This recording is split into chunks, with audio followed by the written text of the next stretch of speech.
only mode. All right, so we're getting attendees, 13 or so.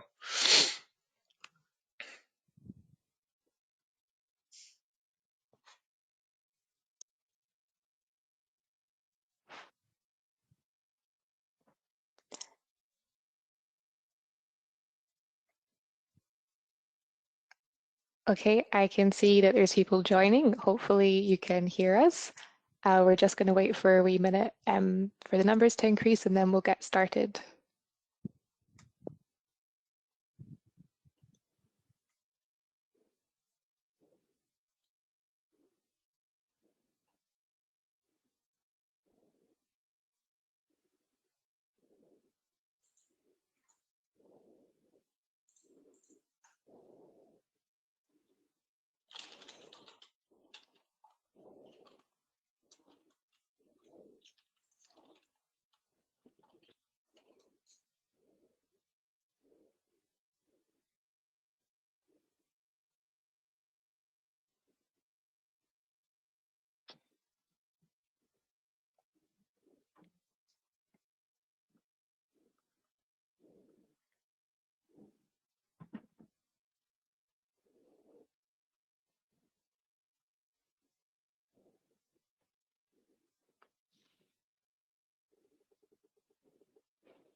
Hi, everyone who's just joined. We can see the ticker is still going up in terms of attendees, so we're just going to wait another minute or so and then we'll get started.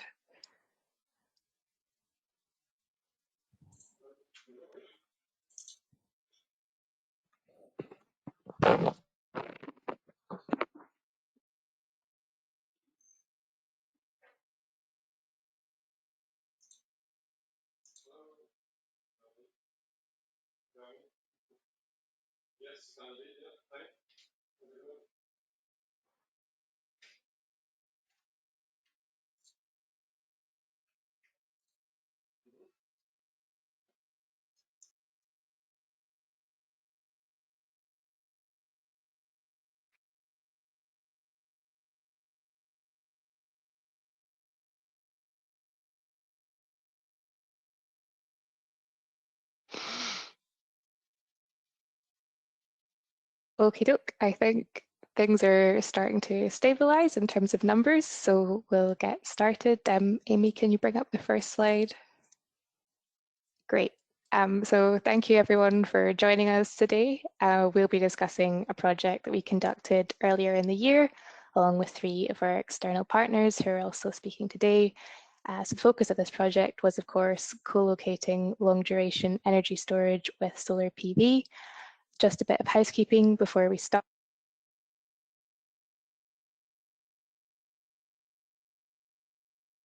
Hello, can everyone hear me? I think I was muted there, but hopefully back. Okay. So in terms of housekeeping, the presentation will run for about 45 to 50 minutes. Then we'll have a Q&A session at the end until 2 o'clock. Please feel free to post your questions throughout the session in the question box. The webinar is also being recorded, so it'll be available later on YouTube. And we'll also circulate the slides for the webinar. And lastly, if you do want any more information, mine and Amy's email addresses are there on the screen, and they'll be on the final slide too. Okay, so in terms of what we're covering just now, firstly, I'll give a brief introduction to Locogen and the project and our partners, and then we'll explain a bit more about longer duration energy storage before covering vanadium redox flow batteries specifically. Then we'll home in more on our recent project where we were co-locating Vrfb with solar PV, and that was at a 5 megawatt site in Wales. We'll then cover the grid balancing services markets that these energy storage technologies are able to tap into in the UK, and before bringing it back to the specific project and looking at the techno-economic feasibility there. Then we'll conclude, and as mentioned, we'll close out with a Q&A session. So in terms of an introduction, First of all, to those of you who aren't familiar with Locogen, we're a team of around 50 and we've been established in Edinburgh since 2019. We work across 4 core services, which are to develop, install, manage and provide technical advice regarding renewable energy systems of all scales across the UK and sometimes beyond. Amy and I are both in the consultancy team, but we're able to call upon the expertise of colleagues across the whole company for this project. There's some of our clients there on the left. You might recognise a few of them. We also do quite a bit of work with local authorities and community organisations, and we work from single building to utility scale projects. In terms of the technologies that we cover, it's really the full breadth of renewable and low carbon energy technologies, including multi-technology systems.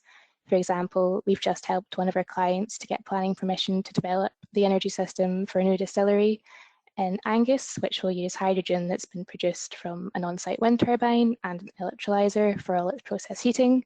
So that's a project that we're very excited about. We've been supporting it since its inception, and there's more information about that and more general info about Locogen on our website. Now I'll hand over to Amy, who'll introduce the project that we're discussing today. Cool, thanks Charlotte. Hi everybody, hope you can hear me okay. My name's Amy, I'm one of the senior renewable energy consultants at Locogen, and I'm just going to give you a little quick introduction to the project. So here we have a slide about BEIS. In short, this was a BEIS funded project. The UK government basically see long duration storage as one of the key technologies in the pathway to reaching net zero by 2050. So they have opened up a competition. The first run was in 2021, and there was 2 different streams and 3 different categories. So the 3 categories are thermal storage, electrical storage, and power to X. The electrical storage is obviously the one that we were very interested in. The first stream had 5 successful projects, 4 of which were electrical, and the second stream had 19 successful projects, 10 of which were electrical, and one of those was this project that we're talking about today. So there's tons of stuff going on basically. All the electrical projects I think are looking at long duration electrical storage of greater than 4 hours. That was the sort of minimum time that the battery per se should run for, or whatever technology it is. So we have been working with CellCube, who you'll hear from soon, hopefully, with a vanadium redox flow battery, a VRFB, and we'll tell you a little bit about that in a minute. Our project sort of little added piece, or niche, I guess you could say, was the co-location. So we're looking at this VRFB big battery, and we're looking at what would happen if we co-locate that with renewable generation, and focusing on kind of how the systems work together, I guess. So we'll tell you all about that. But first of all, one of the great things about this project to work on was that we had a real site to work with, a real site that's constrained by grid and could be an opportunity to install the storage. So a big thank you to Blackfinch for helping us out with that, and they'll tell us a wee bit about their involvement in a second. But first, let me just give you a quick run through the team. So obviously Charlotte's already introduced us at Locogen. Blackfinch, who we'll hear from Rowan in a second, will tell us a little bit about the site, their portfolio, their work and their involvement with the project. CellCube is the sort of developer of the batteries, the VRFB systems, and we've got Peter from CellCube joining, who should give us a very detailed insight into how those systems work. And Grid Beyond are the magical experts in grid services and the revenues we can get from that, and they'll be giving us some insight there into the dark heart of grid services revenue. So without further ado, we have Rowan on from Blackfinch to tell us a little bit about Blackfinch and their involvement. Okay, thanks Amy. My name's Rowan Hughes. I am heading the portfolio management activities at Blackfinch Group on their renewable energy portfolio. And Locogen and Blackfinch have been working together over the last year or so on one of our solar sites in an asset management capacity, and that's how our paths have crossed here. So Blackfinch Group, just to explain a little bit there, is an independent investment specialist, and we're based in Gloucester. founded in and around 2012 with a focused mandate on capital protection, security and growth, mainly focused on ESG, tax efficiency and early stage investing opportunities. The company at present is about 120 staff, and we have about 650 million of assets under management at present. So Blackfinch Energy, which I'm associated with, is supporting an inheritance tax fund together with a property lending business that we have. So the energy portfolio that I look after is a mix of private wire, subsidised and subsidy-free projects spread across Scotland, Wales, Northern Ireland and England, so across the whole country. At present, the portfolio has a rated capacity of 150 megawatts, although only about half of this is built so far. The rest is either in late stage development or under construction, but most of that should be built out by the end of next year. It's split more or less 60-30 between solar and wind in terms of capacity, but more or less 50-50 in terms of generation. We have a small in-house portfolio management team, and that's supplemented then by the likes of Locagen, supporting us with asset management, technical asset management and bookkeeping, and also our O&M counterparties.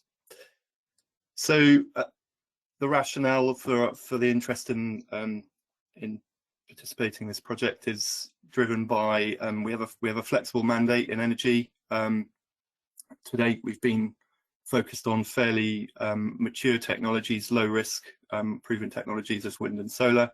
But given the improving maturity of battery technologies now and the evolving commercial cases that underpin their deployment, there's growing interest within our team to start to get involved with these sorts of investment opportunities. And since Locagen were keen to participate in this research project, we saw an opportunity to boost our knowledge and insights whilst sharing our project as a case study. So the project that I think Locagen will explain more about is a 6 megawatt peak ground mount solar project in North Wales. It's probably just about 2 years old now, and that's focusing the subject of this study. It's free of lender constraints. It's well known to Locagen already, and it is actually subject to some constraints because the rated capacity of the site is actually larger than our grid connection. So there's an opportunity there to explore some extra value release from this opportunity. Really, we're looking to expand our knowledge of batteries and the commercial case and revenue stack that these opportunities can bring, not just for our existing portfolio, but for new opportunities as they come through, so that we diversify and make our offering more sophisticated. So that's probably it for me, Amy. Awesome. Well, thank you very much. And thanks again for letting us use your site and for providing us with the data that we need to sort of work out the feasibility of this project. Like I said, it's invaluable to have a real site with real circumstances and real challenges, so it made a huge difference. So I should now be handing you over to Peter from CellCube, who is going to talk to us about the redox flow battery, how it works, what it looks like. But I don't think he's managed to log in, has he? So I think what I'll do is, I've had a wee email from him and I know that Divya is trying to work that out. So if you guys keep trying to work that out, I will skip ahead and I will talk us through the site a little bit more in the hope that by the time I finish talking about the site, Peter will have joined us. So bear with me 2 seconds, guys. Oh, Peter, have you joined?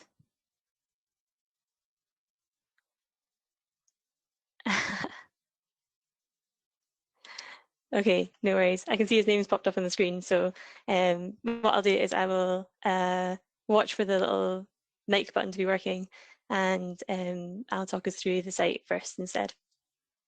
So obviously this project has a lot of focus on co-location.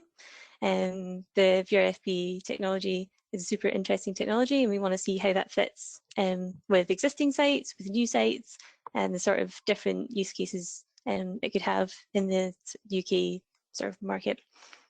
So as Rowan has already talked us through a little bit, this is the Windrush site that Blackfinch operates. So it's a 6 megawatt DC or 5 megawatt AC solar PV site down in the very sort of northwest of Wales, and I've got a wee picture of the land boundary and a sort of rough outline of where the solar is. It's too new to be seen on Google Maps, so this is some high-tech drawing I've done here just to try and get the impression across. It's an interesting site because it is curtailed to 5 megawatts AC, but it's curtailed via the inverters rather than through any other systems. And the inverters actually are rated at up to 5.5 megawatts across the site. So there's a little bit of an opportunity there to tune up those inverters, which we'll have a little bit of a chat about later. So if you are not involved in sort of solar site design, or I guess renewable site design, there's kind of two key limitations. So usually a site will either be limited by grid capacity or by space. So if you were to look at the site brand new, if we were looking at it as LocalGen, as developers, we would say, first of all, space approach, how much space is there on this land ownership, looking at planning constraints, looking at technical constraints. If we were developing this from scratch, what would we put in? And we did that sort of exercise here, and we figured you could fit about 10.5 megawatt AC from a high level sort of review of the site. But as Blackfinch, I think, have already pointed out, we knew coming into this that this site was ultimately limited by the grid. So there was an opportunity to develop about 10 mega solar, but because there's grid constraints, only 5 meg was developed. And that's the kind of challenge that we want to overcome with the VRFB. And we want to be able to figure out through negotiating like different grid connection options. So sorry, just keeping an eye on Peter's little mic to see if he's here yet. So basically, this site has been designed, we think, with a grid approach, and we want to see what would have happened if a VRFB was considered in the design of it, and what a VRFB could do in a retrofit. The one big limitation that we need to keep in mind when we're looking at the site in reality and thinking about phase 2 is that we cannot increase export capacity. It will always be, or for all intents and purposes, it is going to be 5 megawatts. And we need to find a way to work around that and see how we can improve the performance of the site. So I've talked a wee bit about that in terms of technical factors. But in short, basically, we had a look at a few different things that we could do. So tuning up the inverters to push more solar through was one option, and installing a battery, of course, is another option. One thing we also explored was increasing the DC capacity without changing the AC capacity, so basically maximizing the solar generation. And we think, how will all these different variables work with different sizes and different types of battery? So with the VRFB battery in mind, we're looking at what we can put behind this existing grid connection. One thing that we have a fair bit of experience with in LocalGen and we wanted to explore is this sort of cost-effective option where basically you can retrofit a bit more stuff behind an existing grid connection using the G100 export limitation option. So basically the G100 rule is that you can install about 20 to 25% extra inverter capacity behind a grid connection. So if you have a 5 megawatt grid connection, like the Windrush site, you can install an extra 1.25 megawatts of inverters and then put the limitation on it for protection on the grid. That's quite interesting. So that can be a mix of solar and battery. So we can put a 1.25 megawatt battery maximum behind the grid using this cost-effective connection process. However, there's also the option to tune up the inverters, and that adds like an extra level of complexity because we can tune up the inverters to 5.5 megawatts, but that means that there's only 0.75 megawatts left on which you can install your battery. And then that adds an extra level of capacity of complexity because for providing grid services, usually aggregators are looking in the region of 1 megawatt and above. So if you put in a 0.75 megawatt battery, then that could be a limitation in terms of what you can provide on the grid. If we'd already heard from Peter, I would have referred back to the VRFB's overpowering capabilities, but hopefully he will tell us about that shortly when we go back to that section. On top of all of these factors, the other thing that I've just highlighted here is planning constraints. When we looked at the site, we'd originally done all of our costing and all of our plans based on using an area within the existing lease at the north. It's a little blue star at the top of the image. As we developed it and as we worked on our phase 2 application, we realised that that was perhaps a little bit too challenging in planning, which is something that you kind of think about for wind and solar, but I didn't really have much in my head for that about batteries. So we ended up sort of rethinking that and moving the site down to the middle of the solar site, basically to reduce visual impact. And I think that proved to be quite a good option. But before I move on and tell you about what it looks like, Peter, do you want to do a little mic check and we'll see if you're here?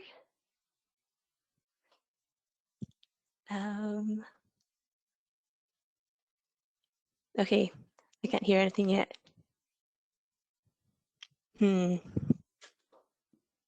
Right. Well, I think all I can really do is press on then. What I'll do is I'll go through one more slide and we can check again. So you're going to see something a little bit unfamiliar now. If you keep this site in mind and we have a look at what we can do with it, we have basically a maximum size of 1.25 megawatts for the battery and a sort of minimum that we want to look at of about 0.75 megawatts. But we need to think about what that looks like for planning. So this is going to look a little bit unfamiliar because Peter hasn't yet had a chance to log in and tell us about the battery itself. But ultimately, looking at the Lowinder site, we had a look at various battery ranges from 0.75 up to 1.25 megawatts. And unfortunately, it was basically found that tuning up the inverter capacity, that little bit extra, pushing a little bit more of that solar through was not really very cost effective.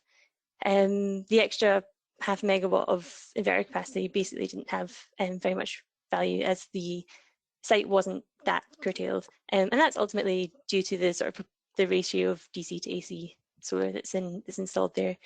So we have, if you had a more DC solar, for example, if we had 10 megawatts DC stuck behind 5 megawatts of inverters and we used the battery, that would be a totally different situation. I can just see this little chat thing flashing, so let's have a wee look and see. Yeah, can you hear me now? Oh, Peter, is that you? Yeah, that's me. Sorry, Amy, I'm on screen, but I've had to dial in on my telephone. So no worries. it looks like I'm a bad voiceover in a movie. Don't worry, that's absolutely brilliant timing because I felt like this was so unfamiliar. So I'm going to push back to your slides now, if that's all right with you.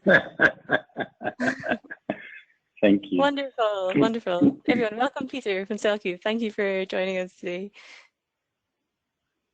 Thank you, guys. It's great to be here. I did hear a little bit earlier as to what Amy was talking about, but I would like to be respectful and say, Amy, what is it that you'd like me to speak to? Would you like me to quickly spend a minute talking about the organization? Would you like me to go straight into a description of the physical battery itself and what we were intending to do? Well, I think we're doing all right time-wise. So if you want to tell us a little bit about CellCube. Sure.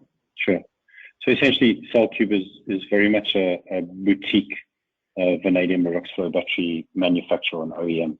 The idea behind it is that we're very much in the long duration energy storage game.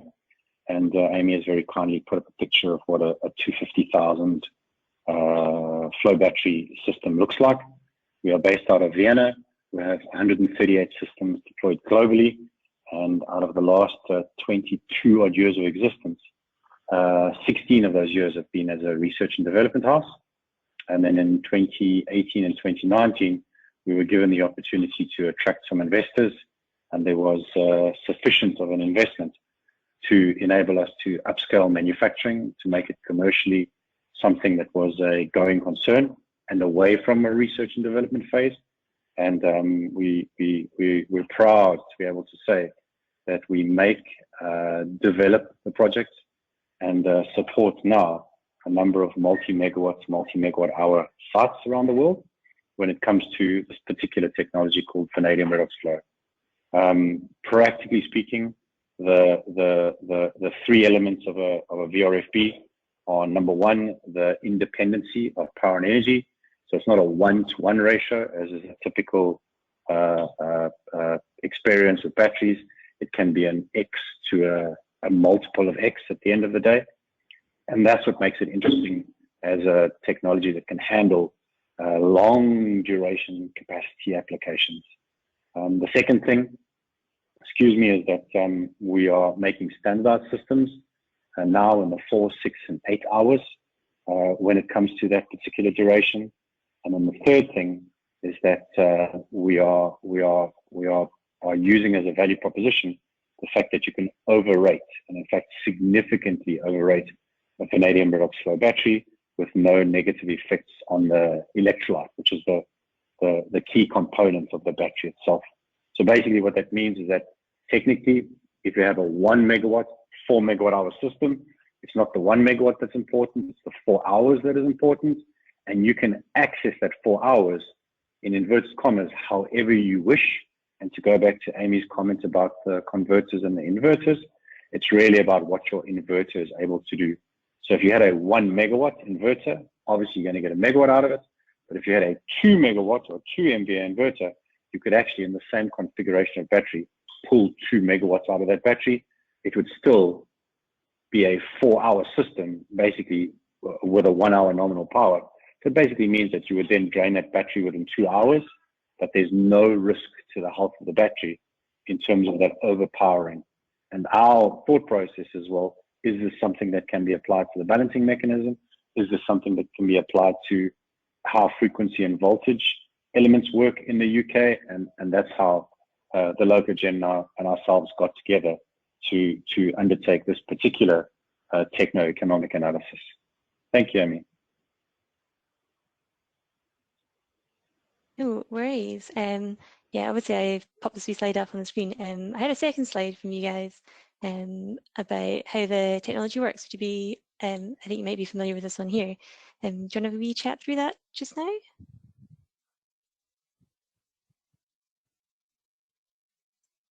Or have we lost Peter again? How does that sound? Can you hear me now? Oh, yep, can hear you now. There we go. So essentially, folks, the beauty behind a VRFB system ability to do what it does is based on the fact that it's a pumping system, and the electrolyte is the medium which stores the charge. And essentially, what you are doing, or what we are doing, is we are pumping that charged electrolyte across what we call a stack, and at the point of where it makes contact with the membrane, that is where the electron comes on or comes off, depending on whether you're charging or discharging the battery. The technology is not complicated. The technology is incredibly simple. The technology is gross in terms of its sizing, and it's not a small piece of kit at the end of the day. If I can say that with all the provisos that go alongside with that, it is probably 3 times the size of a lithium ion system for the same power rating. The interesting thing about that is that that's what leads to the ability to scale the energy separately to the power component. There we go. Scalability, it's positive in terms of scalability. It is not a slow technology. There's no such thing as a slow battery in my mind. If a battery has charge in it, it's really the characteristic of the inverter, which is the technology that controls or bottlenecks the speed.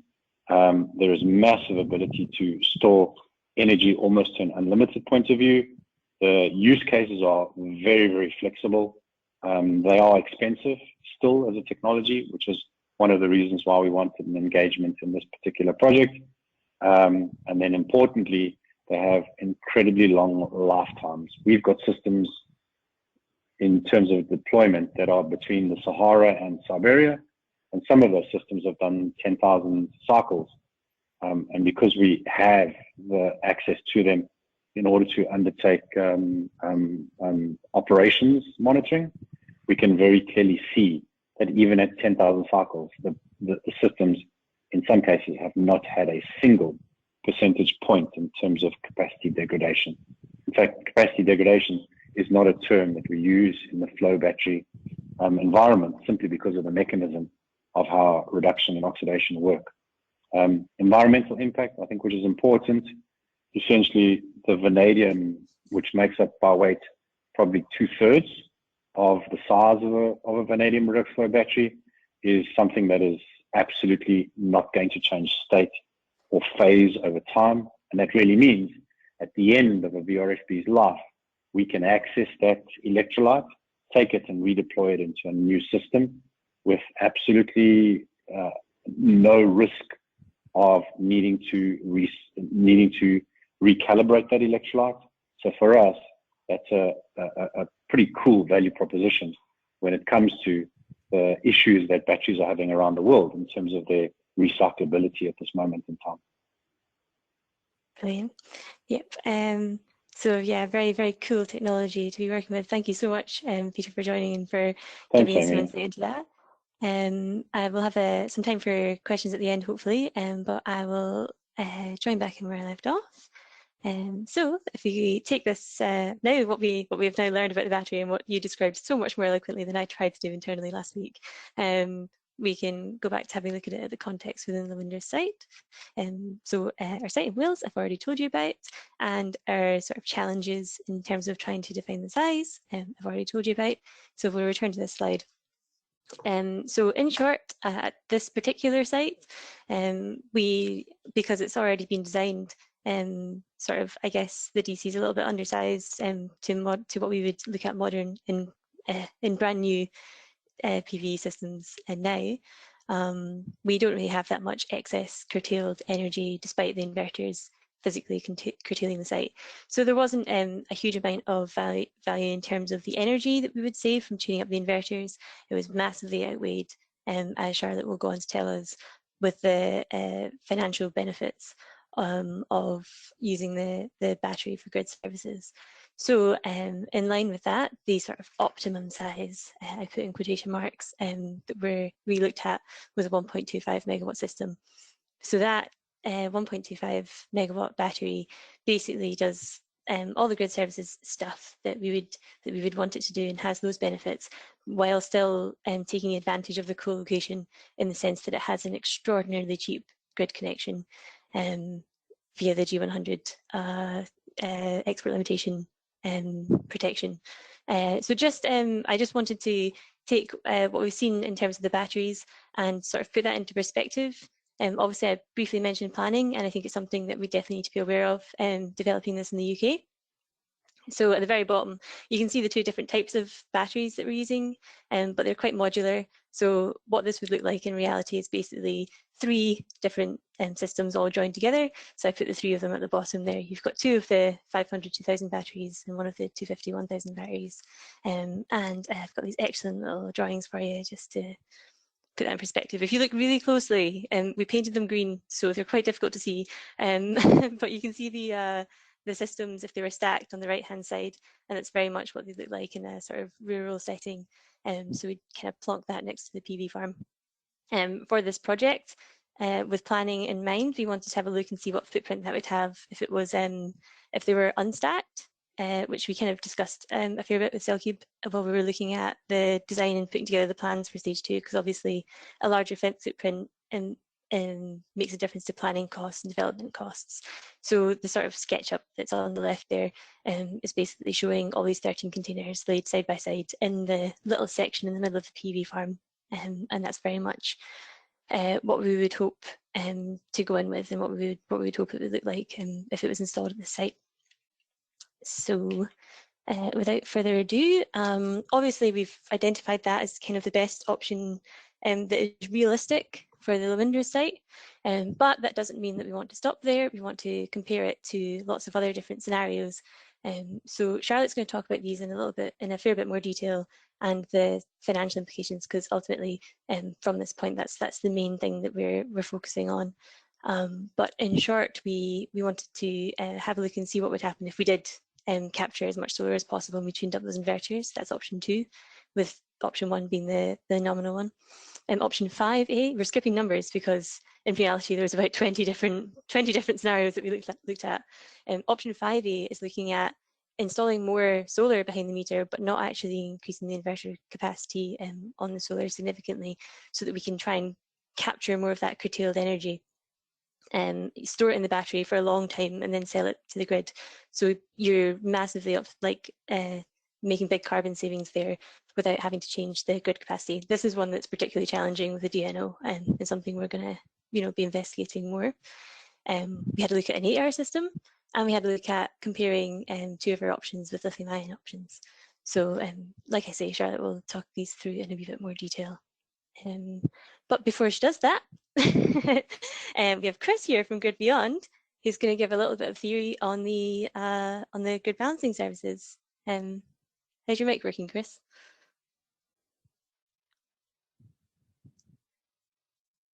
Can you hear me now, maybe? Yeah, can hear you loud and clear. Excellent. Just let me know when you thank want you. me to switch slides, and I'll leave you to it. Excellent. Okay, so yeah, I'm going to talk, I suppose there's 3 areas I'm going to cover in the presentation. I'm going to talk about where battery earns its income, how, so in terms of the technical solution, how a co-located battery and solar asset earns money, and then in terms of our analysis, what a battery would earn. But a bit about Grid Beyond. So as Amy said in the intro, we're a optimizer aggregator. Hopefully it's not magical dark arts, it's kind of cutting edge tech and AI driven processes that sort of deliver great results for asset owners, and hopefully I'll sort of talk about that in the presentation. I guess where do we do best, and where have we served our kind of 500 plus customers the best effect, and it's really on complex sites. So areas like the case study in question, where there's kind of more than 1 or 2 variables involved. A lot of our customers have battery renewables, and they have on-site load. So the mathematical problem where when trying to optimize best value is more complex, and often involves making sure that the production processes of the site still run and are not affected by any sort of operations that we do as a business. If you mind, go to the next slide, please, Amy.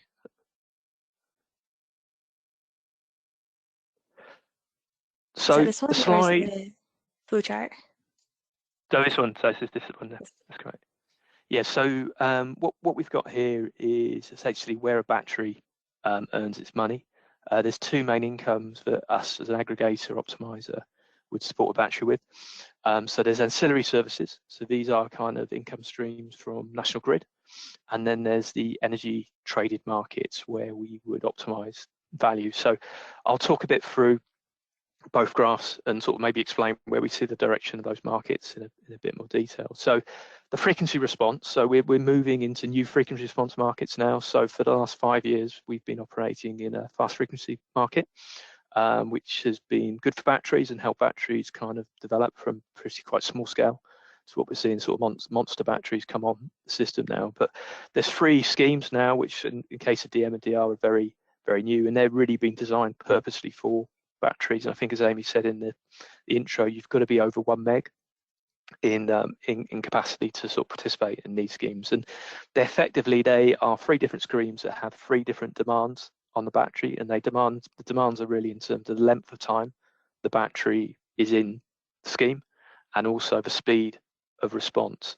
And what we're seeing at the moment is that these markets are very undersubscribed, so there's essentially not enough batteries in the system most of the time to fulfill the requirements of National Grid. So we're seeing those schemes be very profitable currently.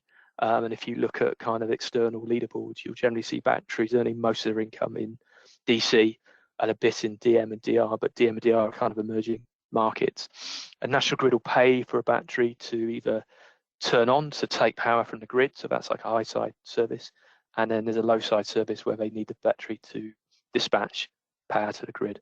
And I guess what we see these markets doing as more and more batteries come on the system, and there's talk of about 6.5 gig, sorry, not meg of batteries being online by 2025. But these markets will become saturated. But our expectation is with high renewable build out in the UK, which I think is happening, irrespective of sort of the changes in government policy, that income in the frequency markets will hold up, and they're really essential in terms of replacing what would have been provided by gas plant and coal plant historically in terms of inertia, so providing synthetic inertia the system.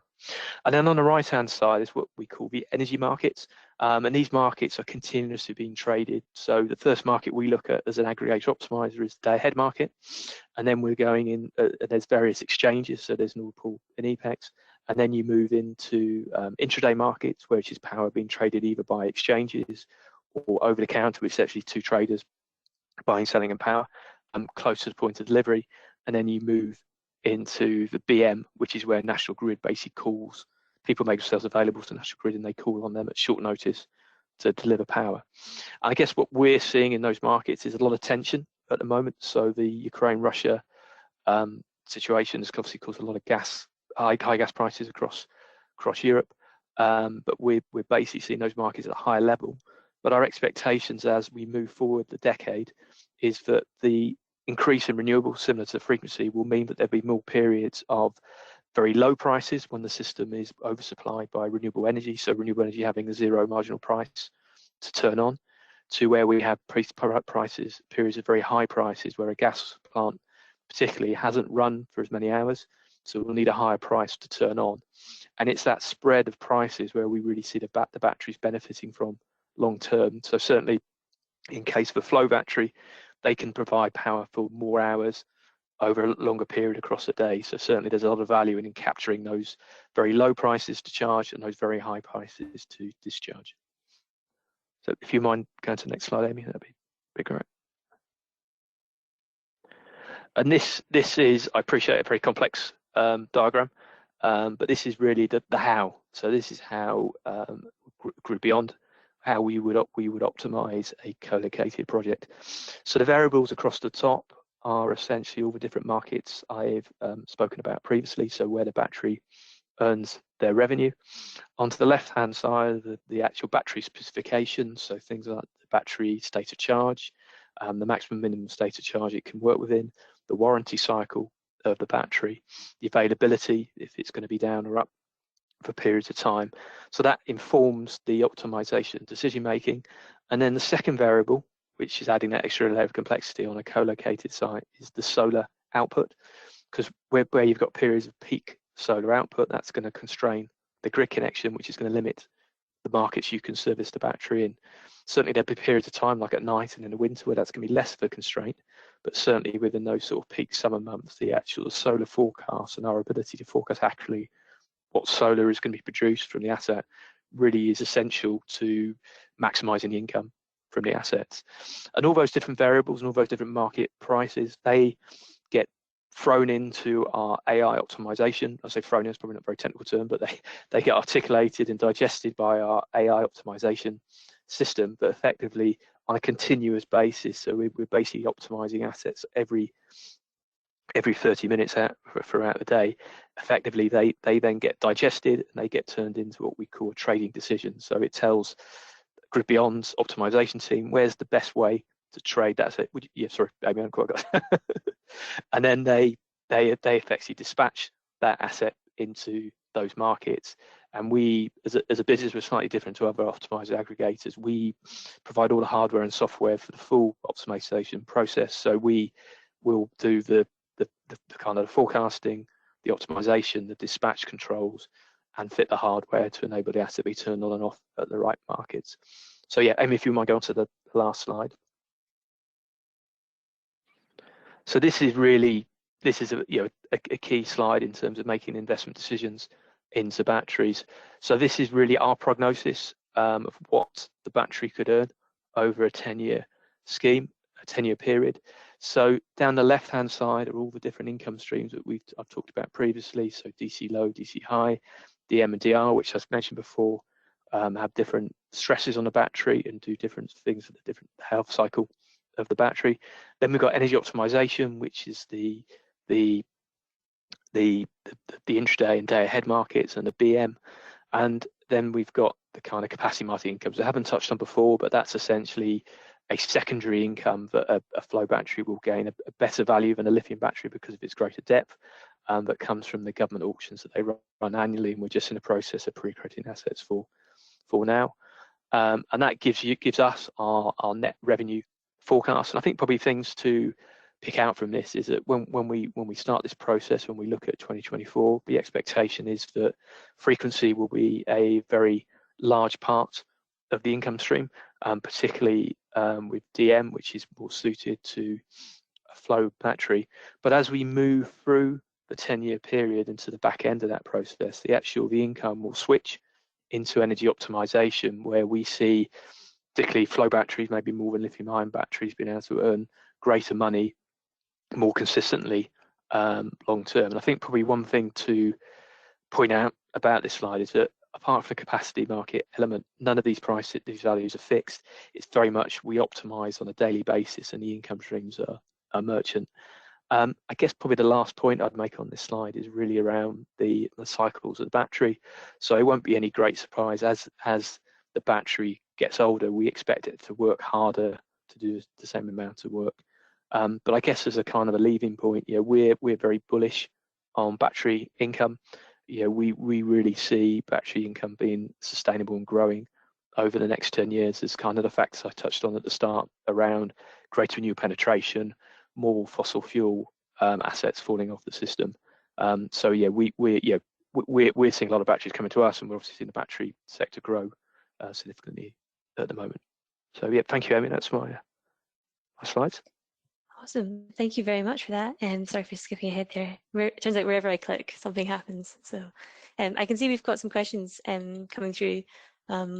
We are a wee bit strapped for time, obviously, dancing around a little bit technically earlier on. But if you stick around, we will answer your questions.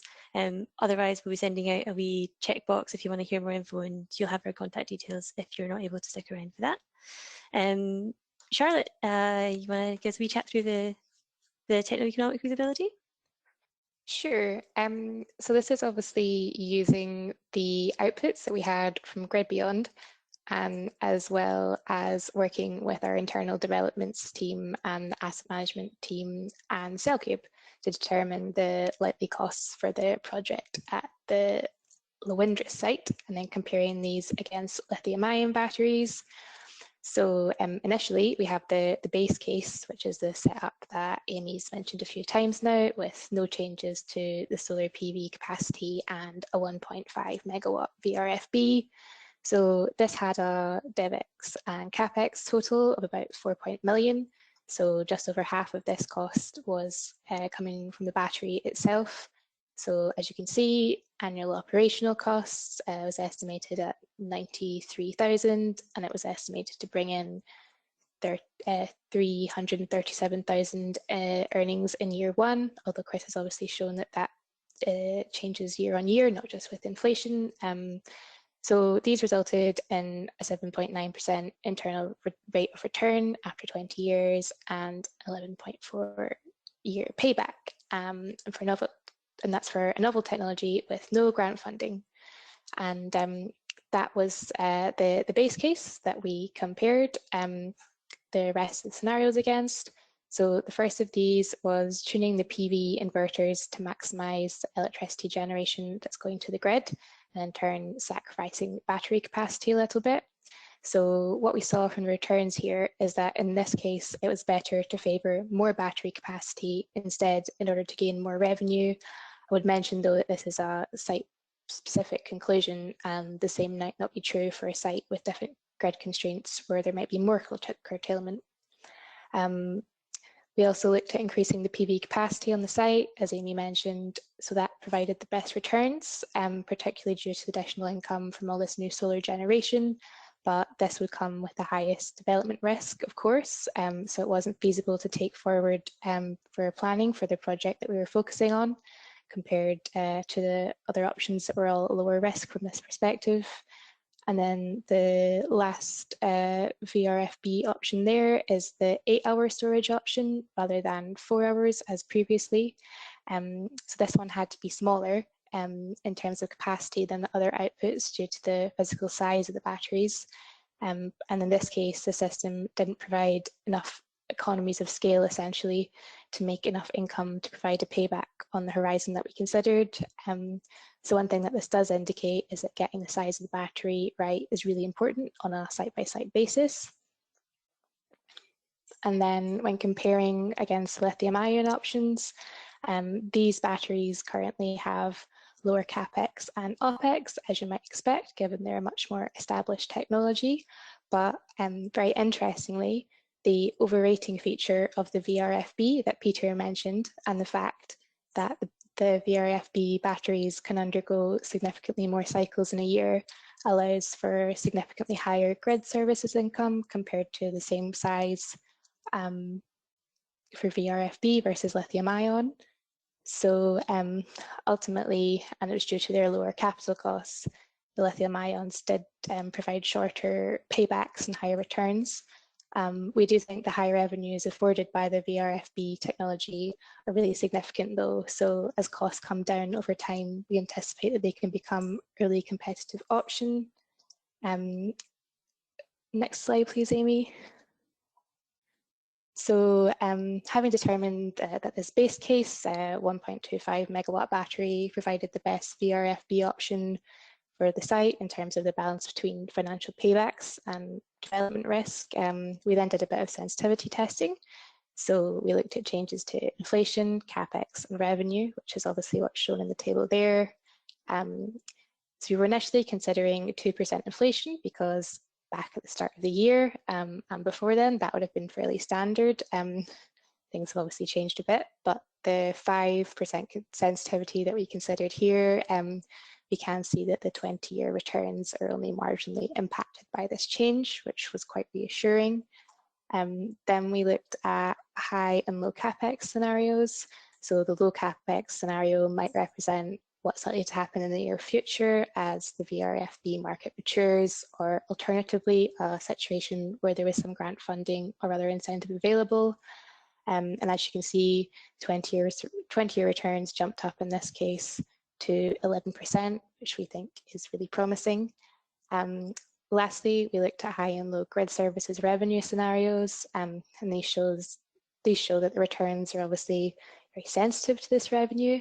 So that really demonstrates the advantage of partnering with an aggregator like Grid Beyond, who are able to do this kind of forecasting every day, as it's a very difficult thing to predict, especially in the current climate, as Chris has mentioned.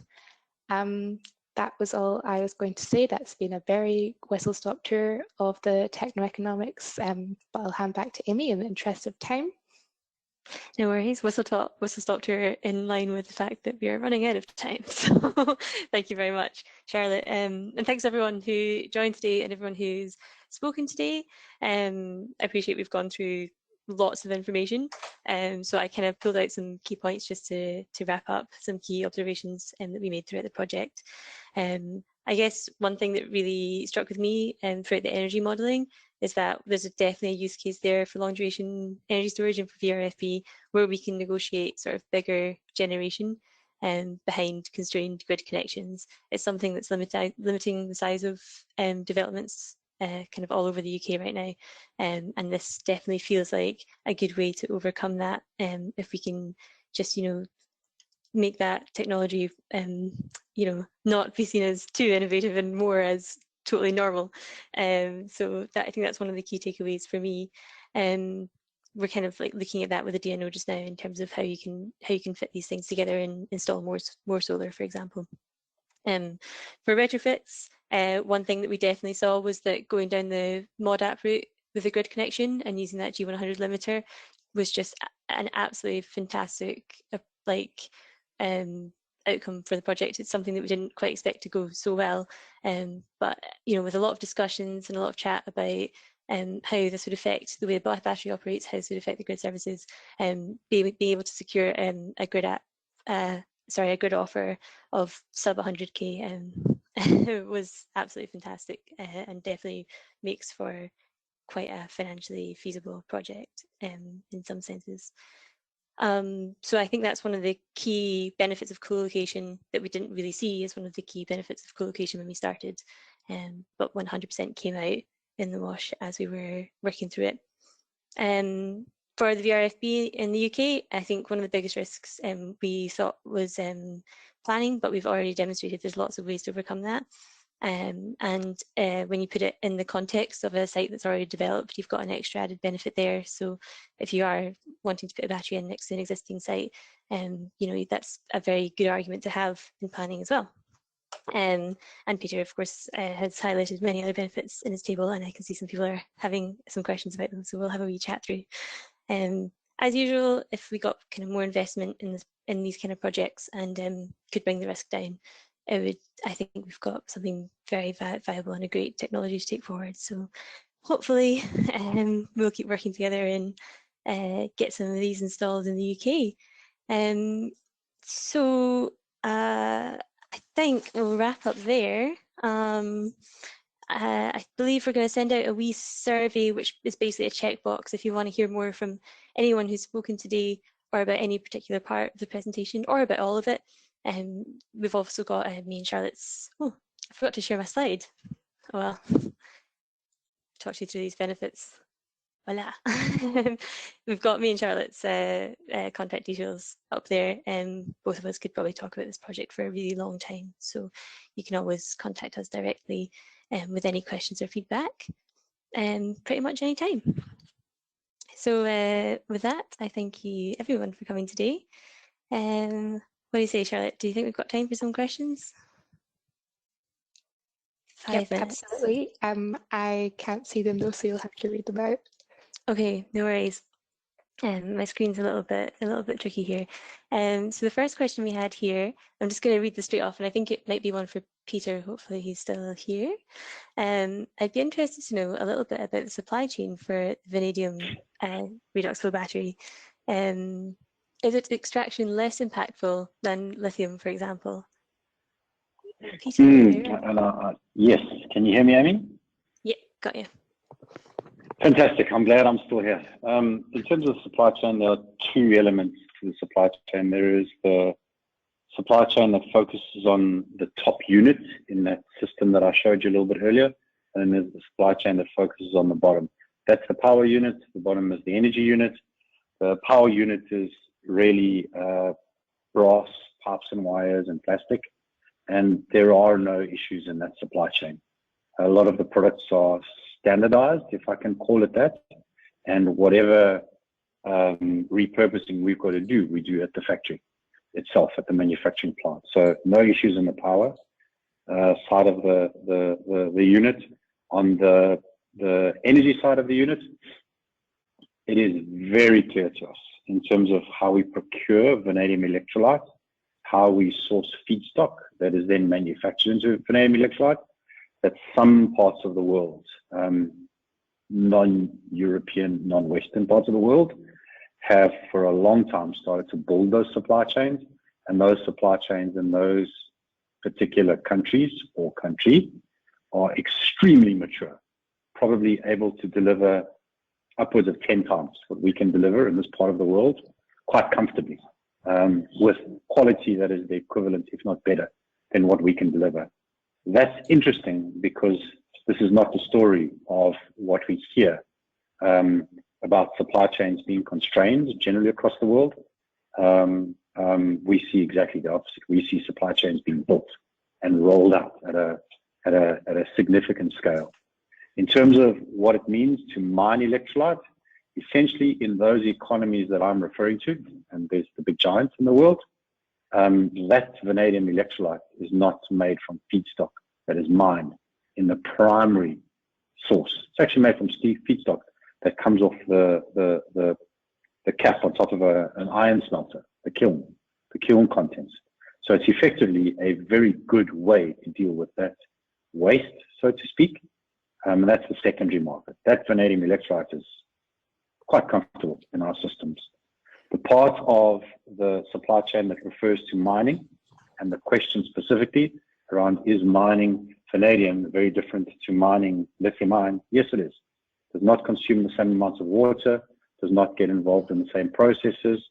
The process of mining and processing, the process of mining and manufacturing vanadium as an oxide is the equivalent of an open pit mine, and there are not many of them in the world. And then if you will, the use of a heat and a leaching process to be able to turn that vanadium mineral into an oxide. It's not clean. No mining in the world is clean, but it has nowhere close to the same kind of a footprint or the same kind of lifetime trouble. I'm not going to use the word damage, trouble that lithium is causing to the environment that we live in. Sorry, long answer. No, that was spot on. Thank you very much, Pierre. I guess our second question is not too dissimilar, but I guess also one for you, which is I love the way this is phrased. If Vrfb batteries have so many benefits in comparison to lithium ion, why is it less used than lithium ion? Why is it not more than? Brilliant. It's because there is no. Never mind. I was going to sound like a conspiracy theorist because I think that's funny, but no. Not to sound like a conspiracy theorist, the simple truth of it has two elements to it. Number one, the cost of a vanadium redox battery is still on a non-LCOS basis, so not on a kilowatt hour basis, is still very much higher than a lithium ion battery. And we all know CapEx decisions rule the world, and it's not going to change.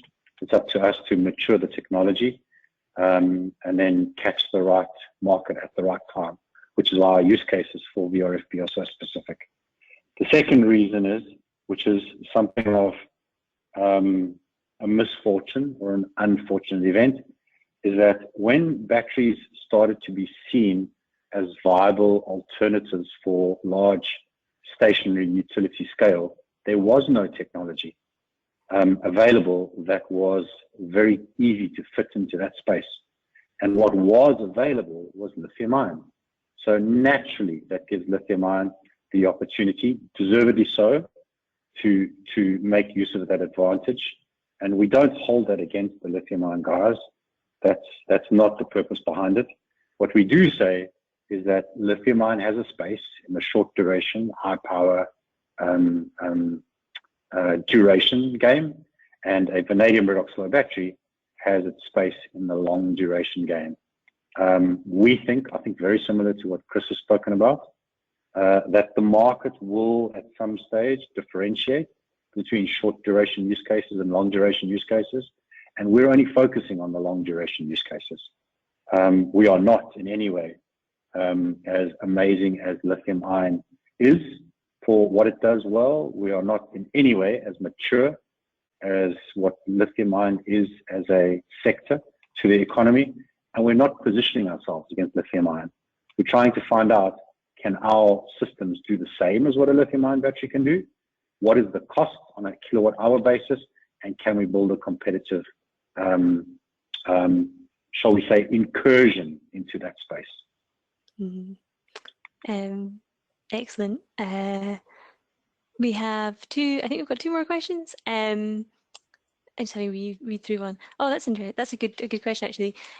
First of all, they said, thanks, great presentation. You're very welcome. Thanks, everybody, for your help. So lenders are becoming more comfortable with providing finance lithium battery storage projects, absolutely. Are the panel aware of any Vrfb projects being bank financed yet in the UK? That looks like a celebration feature. Not yet.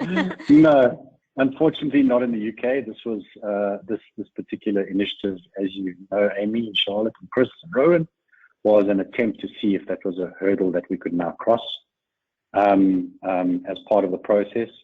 While bankers are becoming more comfortable with the technology, I still don't believe that there is a viable financial case to lend money for 12 years, so vanilla project finance, which is what the renewable energy market survives on. I don't believe that there's a viable position that can be performed in a lithium ion battery environment when we are still not sure how long a lithium ion battery will last for as a technology in place. We're banking on the organization behind them to be able to fund it, and that's not pure vanilla finance. There are examples of vanadium redox batteries being funded with pure, straight, non-recourse finance, which means the banker believes that the battery will still be there in 12 years' time and enables them to tail off that debt. So watch this space. It is something that we think is a benefit to the long duration energy storage technologies, the fact that they last so much longer than a lithium ion battery. Once the bankers become comfortable enough with redox flow batteries to be able to mainstream that debt, it's going to make this a very interesting space to be in. Excellent. Thank you very much. I'm afraid we are slightly running over. What else do we have here? I have quite a pile of questions to go through, unfortunately.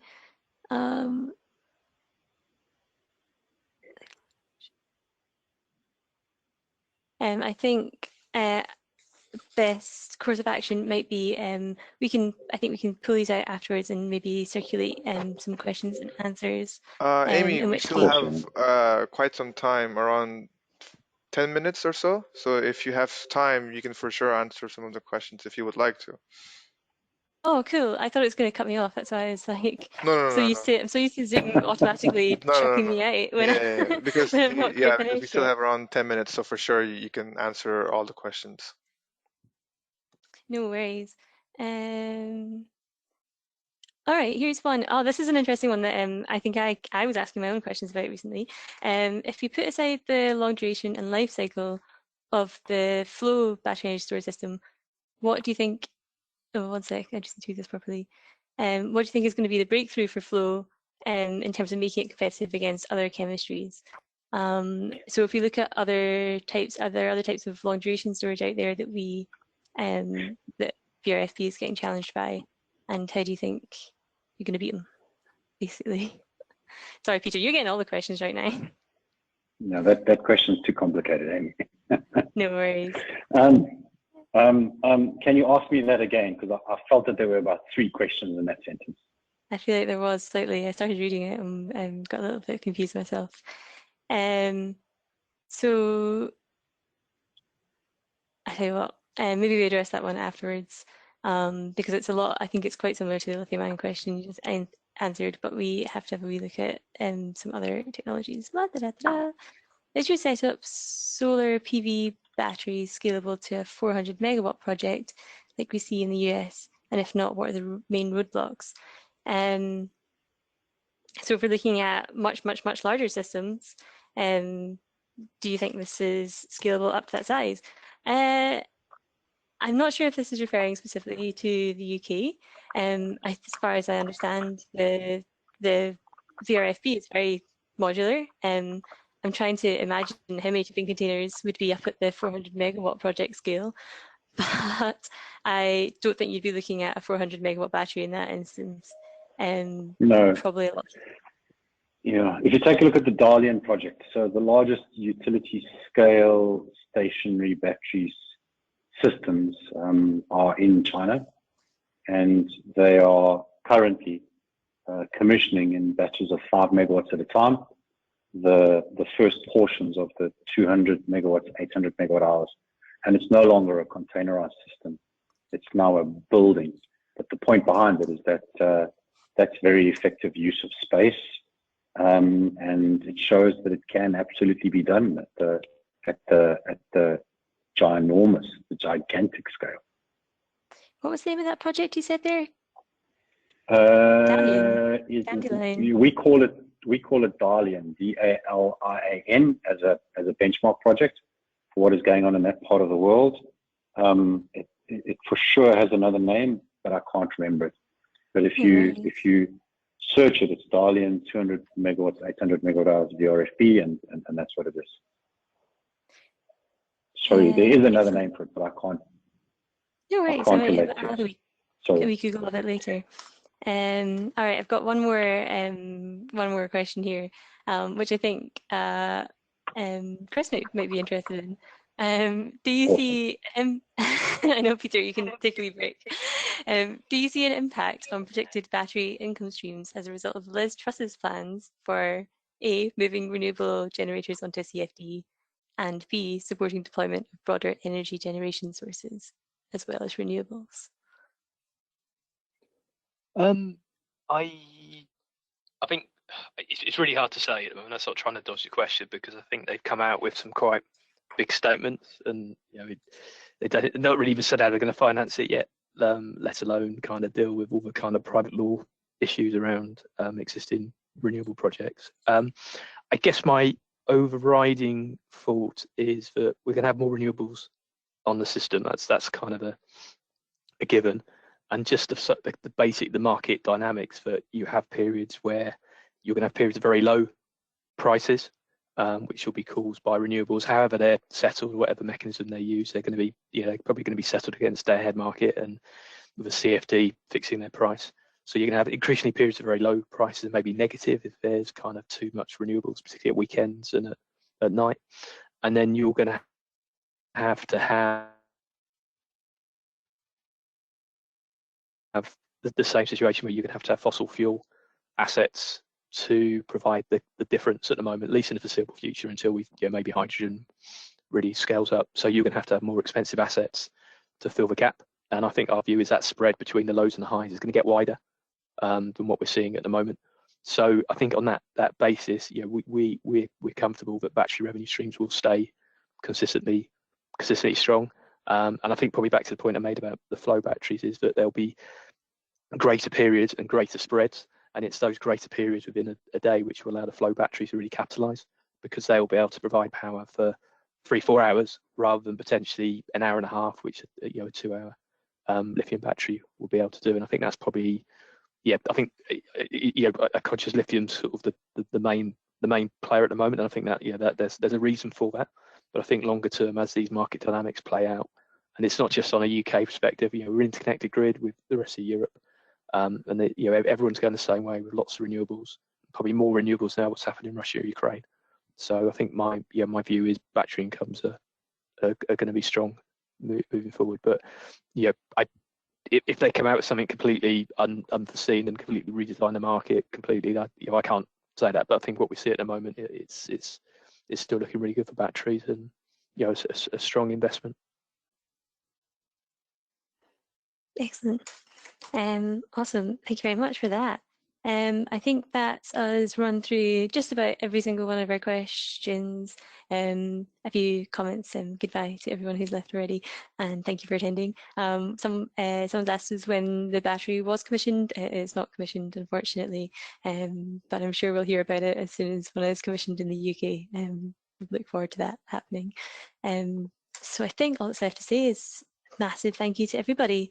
Big thank you to BEIS for funding the study, Blackfinch for providing us with a great site to look at, CellCube and GridBeyond. Thank God you guys came here, because I would not have been able to answer any of those questions without you.